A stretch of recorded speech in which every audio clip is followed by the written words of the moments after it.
अस्सलाम वालेकुम नाज़रीन, हाईटेक टीवी न्यूज़ इंडिया में आपका खैर मकदम करता हूं। मैं आपका मेज़बान Mohammad Ibrahim, bureau chief reporter Mohammad Majeed के साथ। संगारेड्डी एमएलए चिंता प्रभाकर के हाथों से सीएमआरएफ चेक्स की तकसीम।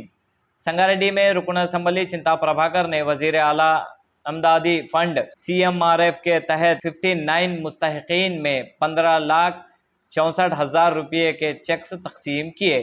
इस मौके पर साबिक सीडीसी चेयरमैन कासाला बुच्चरेड्डी ने कहा कि वज़ीर आला अमदादी फंड गरीब और मुतवासित तबके के ख़ानदानों के लिए बड़ी मदद साबित हो रहा है। कल मुस्तहिकीन 59 कुल रकम 15,64,000 रुपये, संगारेड्डी टाउन 18 चेक्स, संगारेड्डी मंडल 3 चेक्स, कुंडापुर मंडल 18 चेक्स, कंदी मंडल 12 चेक्स, दीगर इलाकों के मुस्तहिकीन 8 चेक्स। इस प्रोग्राम में शरीक शख्सियात कासाला बुच्चरेड्डी, मामिला राजेंद्र रेड्डी, नरहरी विजेंदर रेड्डी, चक्रपानी मधुसूदन रेड्डी, विठल नागराज गौड़, नवीन श्रीकांत, उमा साई गौड़, खाजा खान, प्रभाकर रेड्डी, श्रावण रेड्डी, साबिका अवामी नुमाइंदे, पार्टी कायदीन और कारकुनान शरीक हुए।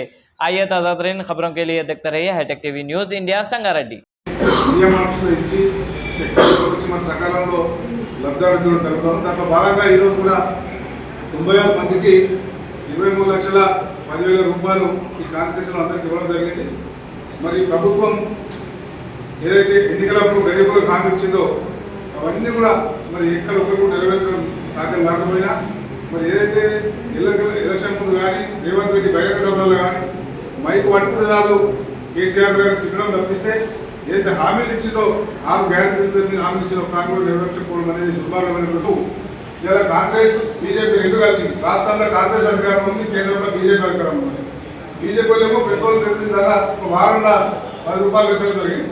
మరి కాంగ్రెస్ వాళ్ళు ఇచ్చిన హామీలు లేవు, మరి కరెంట్ ఎక్కువ వస్తుంది తెలుస్తలేదు, మరి ఏది లేక ఒడ్లు కొనుగోలు రైతు బంధు అసలే ఇస్తలేదు, ఒడ్లు కూడా కొట్టలేదు. మరి రైతులు ఎంత ఇబ్బంది పడితే రైతులు ఒడ్డు కొట్టలేదని చెప్పి బీజేపీ ప్రభుత్వం తరలడానికి మరి పెట్రోల్ ధర పెంచాలని చెప్పి కాంగ్రెస్ వాళ్ళు చేస్తున్నారు. రెండు తోడుదోగల్లాగా వీళ్ళకి వాళ్ళకి వీళ్ళు సపోర్ట్ చేసుకుంటూ పోతారు తప్ప ఈ రాష్ట్రంలో తెలంగాణ రైతులను కానీ గరీబులను కానీ పట్టించుకున్న పాపన కాంగ్రెస్ బీజేపీ పార్టీలు పోతలేవనే విషయాన్ని బీఆర్ఎస్ పార్టీ చాలా సీరియస్గా వర్కింగ్ ప్రెసిడెంట్ కేటీఆర్ కావచ్చు, మరి తెలంగాణ మొదటి నుంచి ఉద్యమకారులు మన జిల్లా ప్రభుత్వ హరీష్ అన్న కావచ్చు, మన నిరంతరంగా పార్టీ నాయకులు సమన్వయం చేసుకుంటూ ఇటు కర్ణాటకతో పాటు డీజిల్ పెట్రోల్ మీద కూడా మరి ఈ ప్రభుత్వాలు ఎదురుస్తున్న విషయం ప్రజలంతా గమనిస్తూ ఉన్నారు. తప్పకుండా ఈ కాంగ్రెస్ పార్టీ అన్ని రంగాల్లో పెరిగింది కాబట్టి మరి వచ్చే ఎన్నికల్లో బీఆర్ఎస్ పార్టీ రావాలని ప్రజలు కోరుకుంటా ఉన్నారు. తప్పకుండా అంతకుముందు అయితే రేవంత్ రెడ్డి మాట్లాడినటువంటి మాటలు, స్పీచ్ పిసిసి ప్రెసిడెంట్గా ఉన్నప్పుడు మాట్లాడిన మాటలు సోషల్ మీడియాలో యూత్ కానీ మహిళలు కూడా పొలాల్లో పెట్టుకుంటూ ఉన్నారు.